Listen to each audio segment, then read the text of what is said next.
بسم اللہ الرحمن الرحیم۔ فقہ کے اہم سوالات ہم دیکھیں گے۔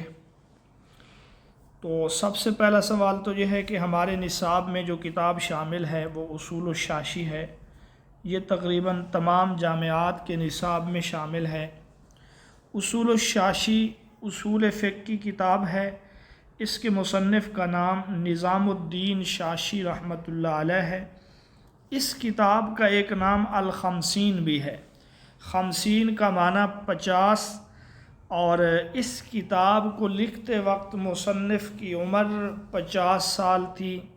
بعض یہ بھی کہتے ہیں کہ چونکہ یہ کتاب 50 ابواب پر مشتمل تھی، بعض علماء یہ بھی کہتے ہیں کہ اس کتاب کو لکھتے ہوئے 50 دن لگے تھے۔ یہ تمام باتیں اپنی جگہ پہ درست ہیں۔ اصول الشاشی کا ایک نام الخمسین بھی ہے۔ مصنف شاش شہر کے رہنے والے تھے، اس لیے کتاب کا نام اصول الشاشی ہے۔ مصنف انتہائی اللہ والے اور نیک انسان تھے۔ انہوں نے خود اس کتاب میں اپنا نام ظاہر نہیں کیا۔ یہ ایک قیاس ہے، ایک اندازہ ہے کہ اس کو لکھنے والے نظام الدین شاشی ہیں، لیکن مصنف نے خود اپنا نام ظاہر نہیں کیا۔ یہ اخلاص اور ان کی طرف سے حسن نیت ہے۔ نظام الدین شاشی کس فقہی مسلک کے پیروکار تھے؟ فقہ حنفی کے۔ اصول الفقہ، اصول اصل کی جمع ہے، اور اصول کا معنی ہے بنیاد، جڑ، اور فقہ اس کا لغوی معنی ہے سمجھ بوجھ۔ علم اصول فقہ کا موضوع جو ہے وہ ادلہ اربع ہے، یعنی 4 جو دلائل ہیں، قرآن، سنت، اجماع، قیاس، ان 4 کو ادلہ اربع کہتے ہیں۔ ان کو ادلہ تفصیلیہ بھی کہتے ہیں۔ یہ علم اصول فقہ کا موضوع ہے۔ اصول فقہ کتنے ہیں؟ تو اصول فقہ 4 ہیں، یہ بھی وہی 4 ہیں: قرآن، سنت، اجماع اور قیاس۔ سوال نمبر 11، اصول فقہ میں سے وہ کون سا اصل ہے جس کو بنیادی حیثیت حاصل نہیں ہے؟ وہ موجودہ جو کتاب میں 4 آپشن ہیں ان کے مطابق قیاس ہے۔ اصول الشاشی کی بحث اول میں مصنف نے کتاب اللہ سے بحث کی ہے۔ اس کتاب کے شروع میں آپ نے کتاب اللہ قرآن مجید کے بارے میں بحث کی ہے، قرآن مجید کی تعریف، اور پھر آگے قرآن مجید سے جو احکامات نکلتے ہیں۔ وہ لفظ جو بطور انفراد ایک معنی معلوم یا مسمى معلوم کے لیے وضع کیا گیا ہو، اسے کیا کہتے ہیں؟ خاص کہتے ہیں۔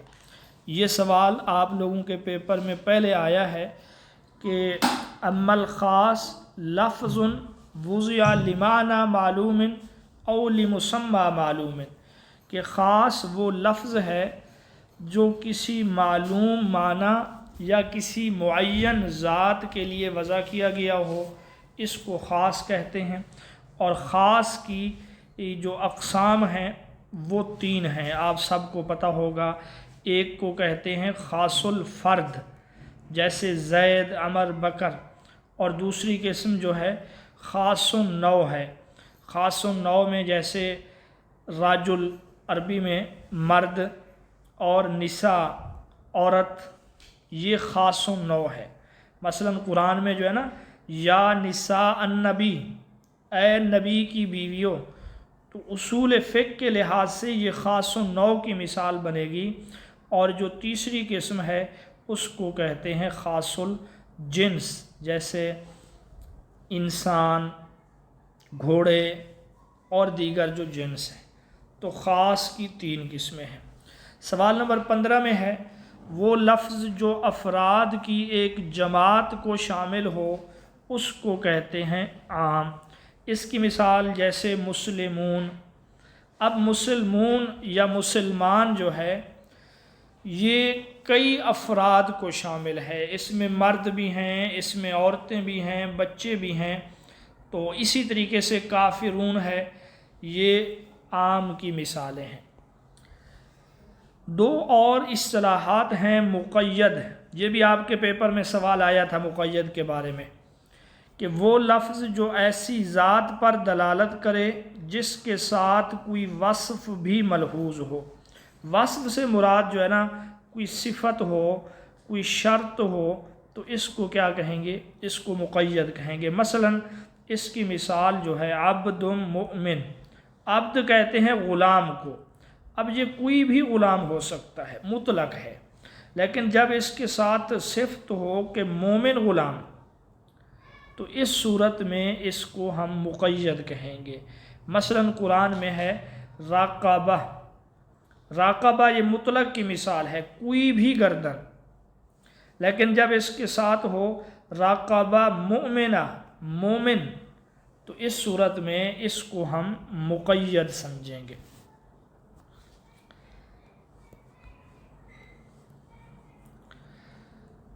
جی اگلا سوال ہے عام کی کتنی قسمیں ہیں؟ تو عام کی دو قسمیں ہیں۔ ایک قسم نیچے سوال نمبر 18 میں ہے، عام مخصوص منہ الباس، یعنی وہ عام جس سے کچھ خاص کر لیا گیا ہو، جبکہ دوسری قسم آپشن سی میں ہے عام غیر مخصوص منہ الباس، وہ عام جس سے کچھ بھی خاص نہ ہو۔ تو خاص اور عام میں سے خاص کی 3 قسمیں ہیں، اور اس کے ساتھ جو عام ہے اس کی 2 قسمیں ہیں۔ خاص کا حکم کیا ہے؟ تو اس کا حکم یہ ہے اس پر عمل لا محالہ واجب ہے۔ قرآن مجید میں جو الفاظ خاص ہیں ان پر عمل کرنا ضروری ہے، اور اگر اس کے خلاف خبر واحد آ جائے یا قیاس آ جائے تو ہم اس کو چھوڑ دیں گے۔ یہی حکم جو ہے عام غیر مخصوص منہ البعض کا ہے کہ اس پر بھی لا محالہ اور قطعی طور پہ عمل واجب ہے۔ ہاں جو سوال 21 ہے نا عام مخصوص منہ البعض، اس کا حکم یہ ہے کہ اس کے ما باقی افراد پر عمل واجب ہے، یعنی جتنے آپ نے خاص کر لیے وہ تو خاص ہو گئے، لیکن باقیوں پر عمل کرنا واجب ہے۔ اگر تخصیص کا مزید تخصیص کا احتمال ہو یا خبر واحد یا قیاس کے ذریعے مزید بھی اس میں تخصیص ممکن ہے، لیکن جب 3 افراد باقی رہ جائیں تو پھر ہم مزید تخصیص نہیں کر سکتے، اس لیے کہ 3 سے کم پھر وہ عام نہیں ہے۔ سوال نمبر 22 میں خاص کی 3 قسمیں بیان کی گئی ہیں، اوپر ہم پڑھ آئے ہیں، اور 22 میں بھی یہی ہے۔ عام وہ لفظ ہے، 24 سوال میں عام کی تعریف ہے۔ عام ہر وہ لفظ ہے جو افراد کی ایک جماعت کو شامل ہو۔ یہ شامل ہونا ایک تو لفظاً ہوتا ہے اور دوسری صورت ہے معنن۔ لفظاً کی مثال جیسے ہم نے پڑھا ہے نا مسلمون، مومنون، مشرکون۔ معنن کی مثال جیسے عربی میں ایک لفظ ہے من، یہ من تمام ذوی العقول کے لیے ہے، جو بھی ذوی العقول ہیں، عقل والے، یعنی انسان، فرشتے، جنات، وہ سب اس میں آ سکتے ہیں۔ اسی طریقے سے ایک لفظ ہے ما، میم الف ما، یہ جو ہے تمام غیر ذوی العقول کے لیے ہے۔ یہ من اور ما یہ معنن عام کی مثالیں ہیں، لفظوں میں تو یہ عام نہیں ہیں لیکن معنی ان کا عام ہے، تو اس کو کہیں گے عموم معنوی یا عام معنوی۔ سوال نمبر 25 خاص کے حکم کا حصہ ہے کہ اگر خاص کے مقابل خبر واحد یا قیاس آ جائے تو کیا کریں گے؟ اگر تطبیق ممکن ہو تو دونوں پر عمل کریں گے، ورنہ خبر واحد اور قیاس کو چھوڑ دیا جائے گا۔ سوال 26 ہے یتربصن بانفسہن ثلاثۃ قروء، مطلقہ عورت کی عدت کا بیان ہے۔ یہ سوال کئی دفعہ کئی کمیشن کے پیپر میں آیا ہے، تو یہ جو لفظ قروء ہے یہ ہمارا مدلول ہے، اس وقت مطلوب یہی ہے۔ قروء سے احناف حیض مراد لیتے ہیں اور شوافع جو ہیں اس سے طہر مراد لیتے ہیں، یہ آپ یاد رکھیں اس کو۔ سوال نمبر 28 ہے، نماز میں مطلق قرات اور قرات سورۃ الفاتحہ کا کیا حکم ہے؟ مطلق قرات فرض ہے، سورۃ فاتحہ واجب ہے۔ مطلق قرات سے مراد نماز میں قرآن مجید کی تلاوت، نماز میں قرآن مجید کی تلاوت ضروری ہے۔ آپ کوئی بھی سورت پڑھیں گے تب نماز ہوگی، ورنہ نماز نہیں ہوگی۔ ہاں، سورۃ الفاتحہ جو ہے اس کو پڑھنا واجب ہے، اگر اس کو نہیں پڑھیں گے یا بھول گئے تو پھر اس صورت میں سجدہ سہو ضروری ہے۔ کیا خبر واحد یا قیاس کے ساتھ مطلق کو مقید کرنا جائز ہے؟ احناف کے نزدیک ممنوع ہے، شوافع کے نزدیک جائز ہے۔ یہ بھی خاص کی طرح ہی ہے، جس طرح کتاب اللہ کے خاص کو خبر واحد یا قیاس کے ذریعے اس میں تبدیلی نہیں کی جائے گی، اس کو عام نہیں کیا جائے گا، اسی طرح کتاب اللہ کے مطلق کو مقید نہیں کیا جائے گا۔ لہٰذا قرآن میں جہاں روزوں کے قضاء کا تذکرہ ہے وہاں لگاتار کی شرط نہیں ہے، بس روزے رکھو۔ اس لیے کسی حدیث یا قیاس سے یہ کہنا کہ رمضان کے قضاء روزے بھی لگاتار رکھنے ہیں، احناف کہتے ہیں یہ درست نہیں ہے۔ طواف کعبہ کے لیے وضو کا ہونا کس درجہ میں ہے؟ یہ واجب ہے۔ طواف کعبہ فرض ہے، حالت وضو میں یہ واجب ہے۔ فرض کیوں ہے طواف کعبہ؟ اس لیے کہ قرآن میں ذکر ہے طواف کرو، لیکن قرآن میں یہ ذکر نہیں ہے کہ طواف باوضو کرو، وضو کا ذکر حدیث میں ہے، لہٰذا ہم کہیں گے کہ طواف فرض ہے، باوضو ہو کے کرنا یہ واجب ہے۔ تعدیل ارکان، تعدیل ارکان کا مطلب ہے ارکان کو سکون اور اطمینان کے ساتھ ادا کرنا، رکوع کے بعد سیدھا کھڑا ہونا، پھر سجدے میں جانا، دو سجدوں کے درمیان اطمینان سے بیٹھنا، نماز میں یہ واجب ہے۔ تعدیل ارکان فرض نہیں ہے، واجب ہے۔ سوال 32 میں ایک اصطلاح ہے زہار۔ زہار کا معنی پیٹھ اور پشت، اور بیوی کو محرمات ابدیہ سے تشبیہ دینا۔ محرمات ابدی یعنی جن سے نکاح ہمیشہ کے لیے حرام ہے، ماں، بیٹی، بہن وغیرہ، ان سے یا ان کے کسی عضو سے تشبیہ دینا، اس کو کیا کہتے ہیں؟ زہار۔ اب زہار کا جو کفارہ ہے وہ ہے 2 ماہ لگاتار روزے، اور اگر یہ نہ ہو تو پھر 60 مساکین کو کھانا، اور اگر یہ بھی نہ ہو تو پھر ایک غلام آزاد کرنا۔ یہ زہار کا کفارہ ہے، سورۃ المجادلہ میں اس کفارہ کا تذکرہ ہے۔ مصنف اصول و شاشی نے مطلق مقید کی بحث میں ایک لفظ رفاع کا ذکر کیا ہے، اس سے کیا مراد ہے؟ یہ ایک آدمی کا نام ہے، بس اس میں زیادہ تفصیل میں جانے کی ضرورت نہیں ہے۔ مشترک کسے کہتے ہیں؟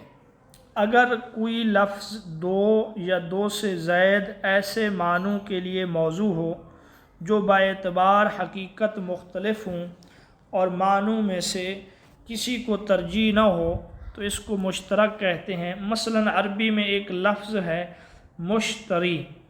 مشتری جو ہے یہ سیارے کو بھی کہتے ہیں، ایک سیارے کا نام ہے، اور مشتری خریدار کو بھی کہتے ہیں، تو یہ لفظ مشترک ہے۔ اب یہاں ہم غور کریں گے کہ کون سا معنی مراد ہے، اسی موقع محل کے لحاظ سے پھر وہی معنی مراد لیں گے۔ اور جو آگے مؤول ہے، اسی مشترک کے 2 سے زائد معانی میں سے کسی ایک کو غالب رائے کے ساتھ کسی معنی کو ہم ترجیح دے دیں تو پھر اس کو مؤول کہا جائے گا۔ مثلا ہم غور کرتے ہیں، کسی نے مشتری کا لفظ بولا، رات کے وقت اس نے بولا اور کسی سیارے کی بات چل رہی تھی، تو ہم کہیں گے کہ یہاں مراد سیارہ ہے، اس کو مؤول کہیں گے۔ اس کی ایک اور مثال آپ سمجھے نا، جیسے لفظ قرو جو ہے، یہ قرو بھی مشترک ہے۔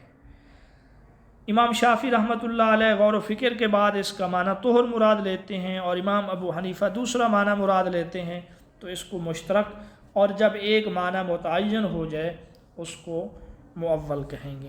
سوال 36 ہے، اگر ایک لفظ انہی معنوں میں استعمال ہوتا ہے جن کے لیے واضح نے اسے وضع کیا تھا تو اس کو حقیقت کہتے ہیں۔ کل کا جو ہم نے پیپر حل کیا تھا اس میں حقیقت کی تعریف تھی کچھ الفاظ کی تبدیلی کے ساتھ، کہ لفظ وہی معنی بتائے جس ماہیت کے لیے اس کو مقرر کیا گیا، وضع کیا گیا، تو اس کو حقیقت کہتے ہیں۔ جس لفظ کو جس معنی کے لیے بنایا گیا، لفظ بول کر وہی معنی مراد ہو تو یہ حقیقت ہے، جیسے اسد سے مراد شیر ہو، اور اگر اسد سے مراد کوئی بہادر شخص ہو تو پھر اس صورت میں اس کو ہم کیا سمجھیں گے؟ مجاز سمجھیں گے۔ اگر لفظ ان معنوں سے ہٹ کر کسی اور معنی میں استعمال ہو جن کے لیے واضح نے اسے وضع کیا تھا، اس کو مجاز کہتے ہیں۔ مثال ہم پڑھے ہیں۔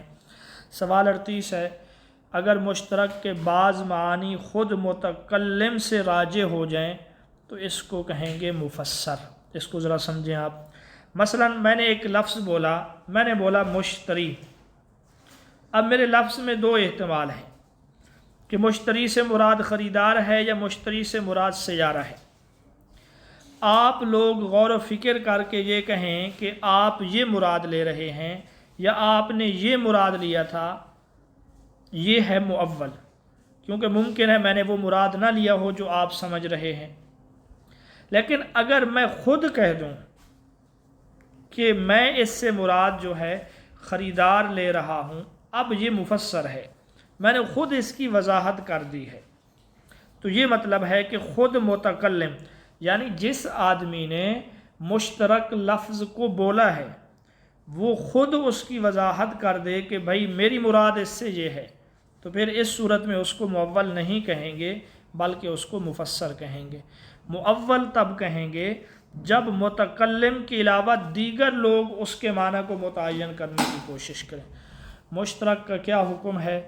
یعنی مشترک سے مراد اس جگہ مؤول ہی ہے، اس پر عمل واجب ہے مگر غلطی کے احتمال کے ساتھ۔ امام ابو حنیفہ نے قروء سے مراد حیض لیا، عمل اسی کے مطابق کریں گے، لیکن احتمال ہے کہ امام شافعی کا معنی درست ہو۔ امام شافعی اپنے اس اجتہاد کے مطابق طہر پر عمل کرے گا، لیکن احتمال ہے کہ امام شافعی کا معنی غلط ہو، امام ابو حنیفہ کا درست ہو۔ تو مؤول کا حکم بھی یہی ہے۔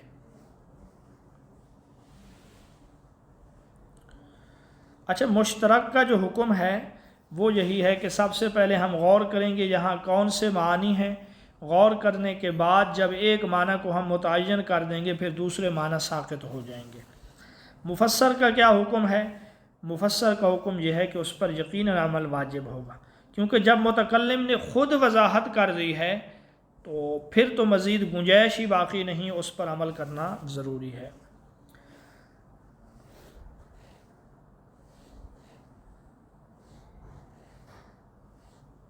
سوال 42 ہے، اگر ایک آدمی نے نکاح کے وقت نصاب کو مہر مقرر کیا اور اس کے پاس بکریوں کا بھی نصاب موجود ہے اور دراہم کا بھی، اب سال گزرنے پر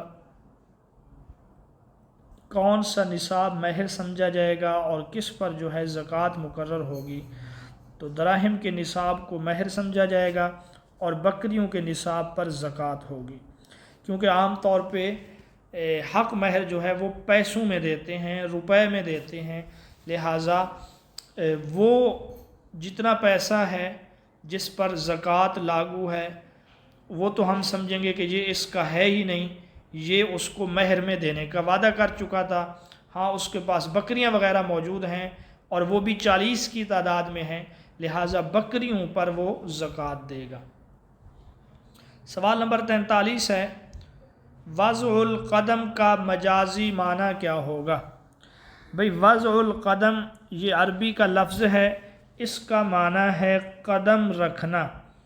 اب قدم رکھنا اس کا حقیقی معنی یہ ہے کہ بندہ خود باہر ہو اور پاؤں بھی ننگے ہوں، صرف قدم کسی گھر میں رکھے، جبکہ وضع القدم کا مجازی معنی ہے کسی بھی انداز میں داخل ہونا۔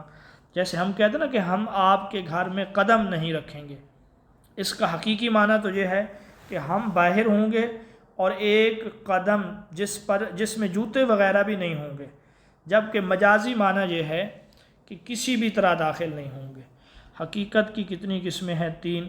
پیچھے ہم حقیقت کی تعریف پڑھے ہیں کہ جس معنی کے لیے اس کو بنایا گیا ہے، تو حقیقت کی ایک قسم کا نام ہے حقیقت متعذرہ۔ لفظ کا حقیقی معنی مراد لینا ممکن نہ ہو تو اس کو کہتے ہیں حقیقت متعذرہ۔ جیسے ہم کہتے ہیں کہ ایک کپ پلا دو، ایک گلاس پلا دو، تو یہ گلاس یا کپ تو نہیں پیتے، حقیقی معنی تو یہی ہے کہ اسی چیز کو کھانا پینا، جبکہ مجازی معنی ہے کہ اس کے اندر جو چیز ہے اس کو کھانا یا پینا۔ تو جب لفظ کے حقیقی معنی مراد لینا ممکن نہ ہوں تو تب ہم مجاز کی طرف جائیں گے۔ مثلا کوئی شخص کہے کہ میں گلاس نہیں پیوں گا، میں کڑھائی نہیں کھاؤں گا، تو مطلب وہ لوہا، وہ سٹیل والی وہ برتن مراد نہیں ہے، بلکہ اس کے اندر جو چیز ہے وہ مراد ہے۔ اگر لفظ کا حقیقی معنی مراد لینا ممکن تو ہو لیکن عرفاً یعنی ماحول میں، عرف میں، روٹین میں وہ معنی مراد نہ ہو تو اس کو کہتے ہیں حقیقت مہجورہ۔ اس کی مثال وہی ہے کہ میں آپ کے گھر میں قدم نہیں رکھوں گا۔ اب ممکن تو ہے کہ بندہ باہر ہو اور قدم رکھے، لیکن عرف میں یہ معنی مراد نہیں ہوتا۔ عرف میں مراد ہوتا ہے کہ میں داخل نہیں ہوں گا، چاہے پیدل ہو چاہے سوار ہو۔ تو یہاں پر بھی لفظ کے حقیقی معنی مراد نہیں ہوں گے بلکہ مجازی معنی مراد ہوں گے۔ سوال نمبر 47 ہے، اگر لفظ کا حقیقی معنی مراد لینا ممکن بھی ہو اور عرفاً مراد بھی لیا جاتا ہو تو اس کو کیا کہیں گے؟ اس کو حقیقت مستعملہ کہیں گے، یعنی یہ ایک ایسی حقیقت ہے جس کو عرف عام میں استعمال میں لایا جاتا ہے۔ حقیقت کی 2 قسموں میں اتفاق ہے کہ مجازی معنی کی طرف جایا جائے گا، جو پہلی 2 قسمیں ہیں۔ تیسری قسم یعنی حقیقت مستعملہ، اس میں امام اعظم ابو حنیفہ اور صاحبین، یہاں آپ صاحبین بھی سمجھ لیں، امام ابو یوسف کو اور امام محمد کو صاحبین کہا جاتا ہے۔ ان کے درمیان اختلاف ہے۔ وہ اختلاف کیا ہے کہ امام ابو حنیفہ فرماتے ہیں مجاز تکلم میں حقیقت کا خلیفہ ہے، جبکہ صاحبین فرماتے ہیں مجاز حکم میں حقیقت کا خلیفہ اور نائب ہے۔ اب اس کو ذرا مختصر آپ سمجھ لیں۔ بھائی اوپر ہم نے پڑھا ہے نا سوال نمبر 48 میں کہ حقیقت سے مجاز کی طرف تب جائیں گے جب حقیقی معنی پر عمل دشوار ہو یا لوگوں نے اس پر عمل کرنا چھوڑ دیا ہو۔ جب حقیقت پر عمل کرنا ممکن ہے اور لوگ اس کے اوپر عمل بھی کر رہے ہیں، جیسے حقیقت مستعملہ ہے، تو امام ابو حنیفہ فرماتے ہیں کہ جب حقیقت پر عمل کرنا ممکن ہے، لوگ عمل بھی کر رہے ہیں، تو حقیقی معنی ہی مراد لیں گے، مجاز کی طرف نہیں جائیں گے۔ جبکہ صاحبین کہتے ہیں یہاں پر ہم عموم مجاز مراد لیں گے۔ عموم مجاز کا مطلب یہ ہے کہ کوئی ایسا معنی مراد لینا کہ اس کے ماتحت حقیقت بھی آ جائے اور اس کے ماتحت مجاز بھی آ جائے۔ ایک بات یہ ہوگی۔ دوسری جو بات ہے امام ابو حنیفہ فرماتے ہیں ایک عاقل بالغ شخص، اب ہم سوال نمبر 49 کو سمجھ رہے ہیں کہ مجاز تکلم میں حقیقت کا خلیفہ ہے۔ امام ابو حنیفہ کے نزدیک صاحبین کہتے ہیں حکم میں۔ اس کا مطلب یہ ہے، امام ابو حنیفہ فرماتے ہیں جب ایک عاقل بالغ سمجھدار شخص ایک بات کرتا ہے، کلام کرتا ہے، اب اس کے حقیقی معنی ممکن نہیں ہے تو ہم مجاز کی طرف جائیں گے، کیونکہ ایک عاقل بالغ شخص سے ہم یہ توقع نہیں رکھتے کہ وہ بے مقصد اور بیکار گفتگو کرے گا، جبکہ صاحبین کہتے ہیں ہم یہ دیکھیں گے کہ اس نے جو کلام کیا ہے حقیقت میں اس پر حکم لگانا ممکن ہے یا نہیں۔ اگر حقیقت میں حکم لگانا ممکن تھا لیکن کسی وجہ سے حکم نہیں لگایا جا رہا تو پھر ہم مجاز کی طرف جائیں گے، ورنہ ہم یہ سمجھیں گے کہ اس نے ایک بے مقصد اور بیکار بات کی ہے۔ اب آپ اس کو مثال سے جب سمجھیں گے تو آپ کو واضح ہو جائے گا۔ ایک شخص جو ہے اپنے غلام کو جو عمر میں اس سے بڑا ہے یہ کہتا ہے یہ میرا بیٹا ہے، غلام عمر میں اس سے بڑا ہے، کیا کہتا ہے؟ یہ میرا بیٹا ہے۔ اب دیکھیں صاحبین کہتے ہیں امام ابو یوسف اور امام محمد، عمر میں بڑا ہے غلام، بیٹا ہو ہی نہیں سکتا، لہذا ہم سمجھیں گے کہ اس نے ایسے ہی ایک بے مقصد بات کی ہے، کوئی حکم لاگو نہیں ہوگا۔ امام ابو حنیفہ فرماتے ہیں کہ حقیقی معنی مراد تو یہاں پہ ہم نہیں لے سکتے، کیونکہ عمر میں بڑا ہے وہ بیٹا نہیں ہو سکتا، لیکن مجاز کی طرف ہم جائیں گے۔ بیٹا کہنے کا مقصد یہ ہے کہ یہ آزاد ہے، اس لیے کہ کوئی شخص بھی اپنے بیٹے کو خرید لے جو غلام ہو وہ فوراً آزاد ہو جاتا ہے۔ یہاں پر بھی امام ابو حنیفہ فرماتے ہیں ایسے ہے کہ جب اس نے اپنے غلام کو بیٹا کہا، بیٹا ہو تو نہیں سکتا کیونکہ عمر میں بڑا ہے، لیکن اب ہم دوسری طرف چلے جائیں گے کہ یہ آزاد ہے، تو اس کو کہتے ہیں مجاز تکلم میں خلیفہ ہے، کیونکہ اس بندے نے یہ ویسے تو نہیں کہہ دیا یہ میرا بیٹا ہے، عاقل بالغ ہے، سوچ سمجھ کر اس نے کہا ہے، لہٰذا ہم اس کے کلام کو بے مقصد اور بیکار نہیں ٹھہرائیں گے۔ شیخین سے کون مراد ہیں؟ امام ابو حنیفہ اور امام ابو یوسف مراد ہیں۔ طرفین سے مراد امام ابو حنیفہ اور امام محمد ہیں۔ صاحبین سے مراد جو ہیں امام ابو یوسف اور امام محمد ہیں۔ یہ تینوں سوال اپنی جگہ پہ اہم ہیں، آپ نے ان کو یاد رکھنا ہے، بھولنا نہیں ہے۔ صاحبین اور طرفین اور اس کے ساتھ شیخین۔ احکام شرع میں استعارہ کتنی قسم کا ہوتا ہے؟ استعارہ 2 قسم کا ہوتا ہے، ان میں سے ایک تو علت اور حکم کے درمیان مناسبت کی وجہ سے، اور بعض اوقات سبب محض اور حکم کے درمیان مناسبت کی وجہ سے استعارہ مراد لیا جاتا ہے۔ اس کو اس قدر ہی سمجھے، تفصیل میں جانے کی ضرورت نہیں ہے۔ سوال نمبر 55 سے جو ہے متقابلات نصوص شروع ہو رہے ہیں۔ متقابلات نصوص کل 8 ہیں، اور جو متعلقات نصوص ہیں نا وہ 4 ہیں۔ متقابلات نصوص جو ہیں وہ ظاہر، نص، مفسر، محکم، اور اس کے بعد خفی، مجمل، مشکل، متشابہ، یہ 8 ہیں۔ ان کو متقابلات نصوص کہا جاتا ہے۔ وہ چیز جس کے لیے کلام چلایا گیا ہو اس کو نص کہتے ہیں۔ جس مقصد کے لیے کلام لایا جائے، اقیم الصلاۃ، نماز قائم کرو، تو یہ نص ہے۔ وہ کلام جو قوت میں مفسر پر اتنا بڑھ جائے کہ اس کی مخالفت بالکل جائز نہ ہو، اس کو محکم کہتے ہیں۔ وہ کلام جس کے لفظ کی مراد خود متکلم کی طرف سے ظاہر ہو، اسے مفسر کہتے ہیں۔ پیچھے بھی ہم پڑھ رہے ہیں کہ مشترک کی وضاحت جب خود متکلم کر دے تو پھر وہ مفسر ہے، کیونکہ اب واضح تفسیر ہے، کوئی اس میں احتمال، کوئی گنجائش نہیں ہے۔ تو یہاں پر بھی یہی ہے کہ جس لفظ کی مراد کو خود متکلم واضح کر دے تو پھر وہ مفسر ہے۔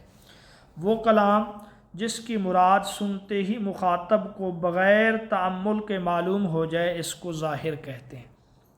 ایک لفظ سنتے ہی فوراً اس کا معنی پتہ چل جائے تو یہ ظاہر ہے، جیسے احل اللہ البیع، خرید و فروخت حلال ہے، سنتے ہی پتہ چل رہا ہے۔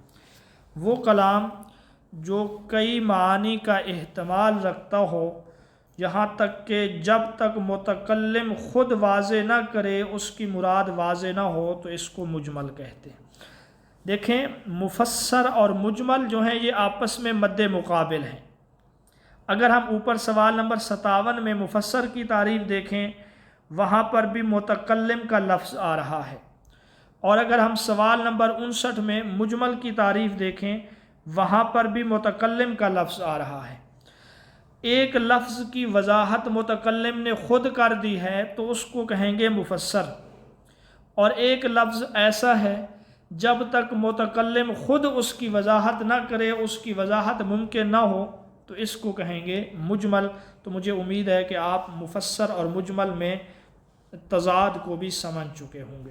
وہ کلام جس کی مراد کسی عارض کی وجہ سے پوشیدہ ہو، صیغہ کی وجہ سے نہ ہو، اس کو کیا کہتے ہیں؟ خفی کہتے ہیں۔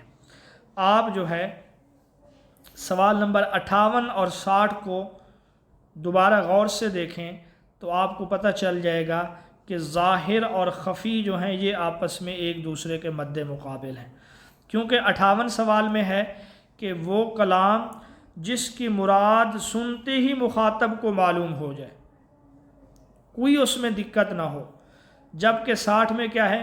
عارضی طور پہ اس میں پوشیدگی ہو تو یہ خفی ہے۔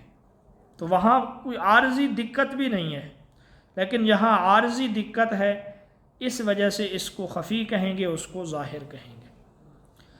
وہ کلام جس میں کئی معانی کا احتمال ہو، سوال نمبر 61، جب تک متکلم خود واضح نہ کرے اس کی مراد واضح نہ ہوتی ہو اور متکلم کی طرف سے وضاحت کی توقع بھی نہ ہو تو اس کو کیا کہتے ہیں؟ متشابہ۔ متشابہ میں یہ ہے کہ متکلم کی طرف سے وضاحت کی توقع اور امید بھی نہیں ہوتی۔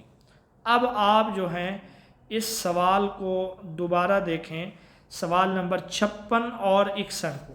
سوال نمبر 56 ہے کہ وہ کلام جس میں اس قدر وضاحت ہو، مفسر سے اس قدر طاقت ہو کہ مخالفت بالکل جائز نہ ہو، سرے سے اس کی مخالفت جائز نہ ہو تو یہ محکم ہے، اور یہاں پر کیا ہے؟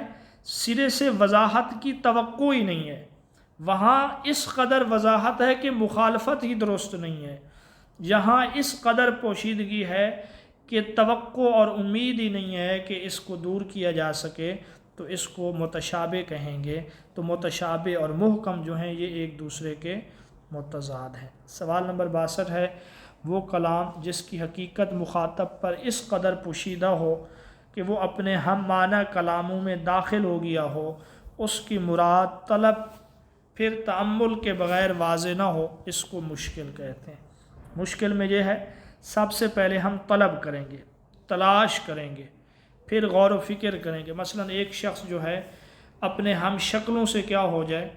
گھل مل جائے، تو سب سے پہلے ہم اس کے ہم شکل لوگ جو ہیں ان کو ڈھونڈیں گے، جب وہ 2 4 8 ہمیں مل جائیں گے پھر ہم دیکھیں گے ان میں سے یہ کون سا ہے۔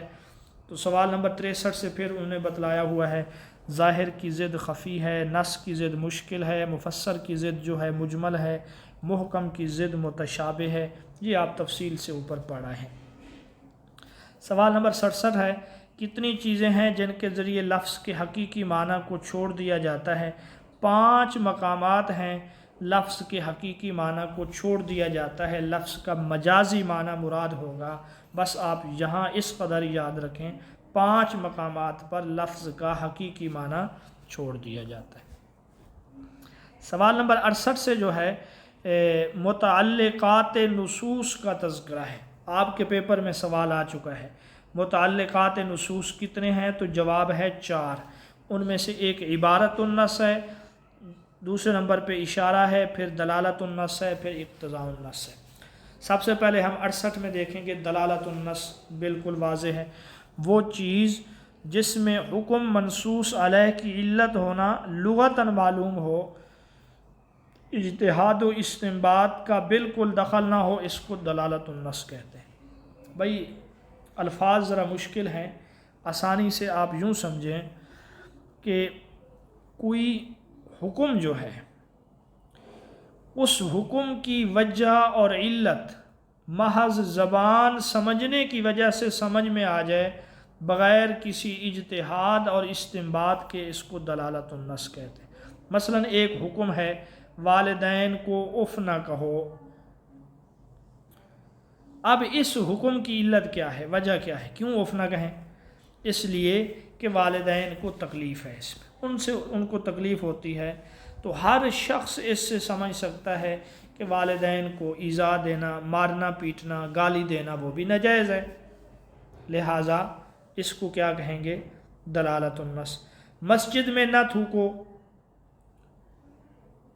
اب جو بھی شخص اس حکم کو دیکھے گا بھی مسجد میں تھوکنے سے منع کیوں کیا گیا ہے؟ اس لیے کہ مسجد میں گندگی اس سے پھیلتی ہے، لہٰذا ہر وہ کام جس سے مسجد میں گندگی پھیلے وہ جائز نہیں ہے، اس کو ہم دلالت النص کہیں گے۔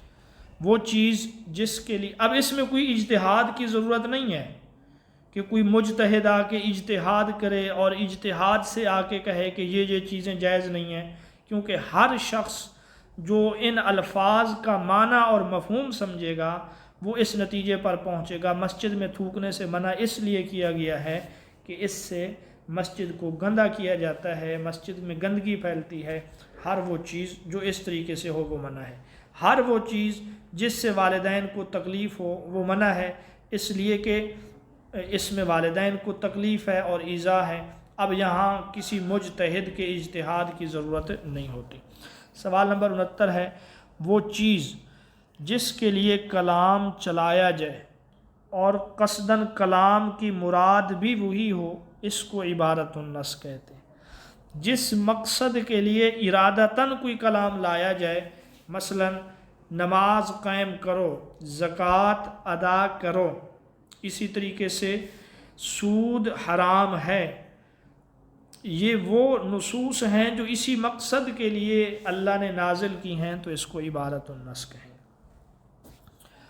سوال نمبر 70 ہے وہ چیز جو بغیر کسی زیادتی کے نص کے لفظ سے ثابت ہو، نہ وہ پوری طرح ظاہر ہو، نہ اس کے لیے کلام چلایا گیا ہو، اس کو کیا کہتے ہیں؟ اشارت النص۔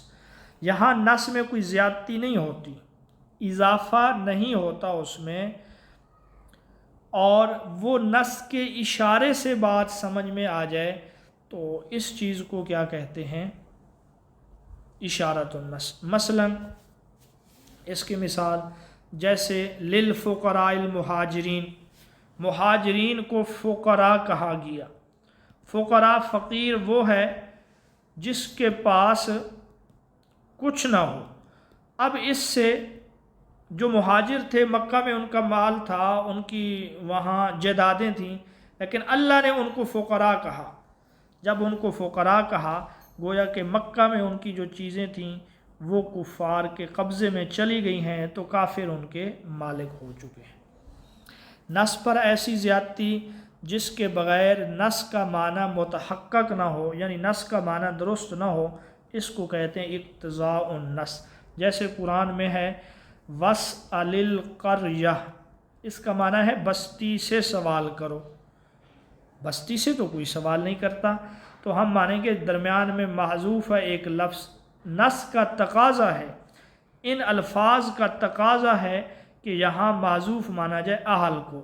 اب عبارت ہے وَاسْأَلْ أَهْلَ الْقَرْيَةِ، بستی والوں سے سوال کرو، تو اس کو اقتضاء النص کہا جائے گا۔ یہ جو چار ہیں ان کو متعلقات نصوص کہا جاتا ہے۔ سوال نمبر 72 ہے غیر پر یعنی کسی دوسرے پر کوئی کام لازم کر دینے کے تصرف کو امر کہتے ہیں۔ امر کہتے ہیں آرڈر دینا، حکم دینا، کوئی کام کرو، نماز قائم کرو، یہ امر ہے۔ مامور بھی کی دو قسمیں ہیں، یعنی جس کام کا حکم دیا جا رہا ہے اس کی جو ہے 2 قسمیں ہیں۔ بہرحال آج کے لیے یہی کافی ہے، کل انشاءاللہ ہم اس حصے کو ختم کریں گے، اور فقہ اور اصول فقہ کے اہم سوالات بھی یہی ہیں پیپر کے حوالے سے۔ آپ میں سے کسی کا کوئی سوال ہو تو آپ پوچھ سکتے ہیں۔